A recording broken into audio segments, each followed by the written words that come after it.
po të diagnostifikohesha me diabet, trajtimi me insulin do të mbaret nga lloji i diabetit dhe gjendja shëndetësore.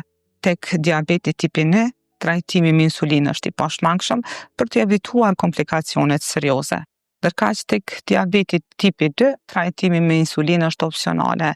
Në rastet kur menaxhimi i stilit të jetesës dhe përdorimi i banave është i pamjaftueshëm, atëherë mund të shqyrtohet mundësia për trajtimin me insulin.